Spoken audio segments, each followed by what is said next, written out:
business permit renewal pa rin po. Maraming salamat sa City Council natin dahil na-extend po ito. Na-announce naman po ito sa PIO. City Admin, ating matalinong City Admin, Attorney Jeron. Ayos naman po lahat, from BPLD, other regulatory offices.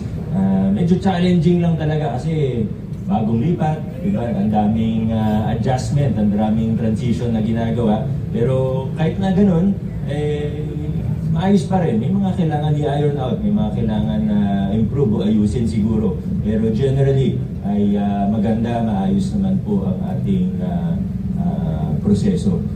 Pangalawa po, kasama ba natin HR ngayon? Hindi kasama po ba HR? Hindi pala kasama yung HR sa natin this morning. Pero di ko pa yata na-announce mula December, may mga JO pa po ba tayo dito? May ilan pa, may ilan pa. Pero sa totoo, konti na lang ang JO natin ngayon kasi pilit nating kinakasual sa mga opisina na may mga naiwan pang JO na matatagal na. Tingnan natin ng isa-isa, ba't hindi nyo na mabudgetan yung casual items natin? Pisilipin po natin yan. At sa totoo, konti na lang naman yan. Dahil halos lahat casual. Mas marami na nga tayong regular kaysa sa casual at job order combined. Di ba? Alam nyo naman po yan. Talagang pinaghirapan natin yan. Pero magandang balita para sa mga job order pa rin. Kasi akala ko alam na ng mga JO natin.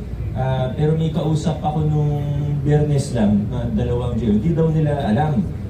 O baka mamaya, hindi pala kasi nila hawak yung ATM nila, kaya hindi nila alam.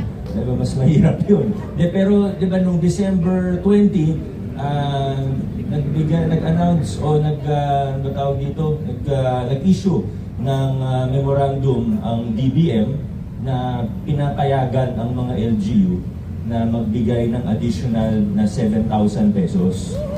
Opo. Alam niyo naman po tayo, sa Pasig, sa halos lahat ng pwede, maximum po tayo, di ba? Naka-maximum tayo. Pag sinabing allowed, pag sinabing pwede, syempre may guidelines din po, parang yung sa mga GGI natin, iba-ibang, may mga guidelines, hindi naman po, pero syempre pera ng taong bayan ginagamit natin.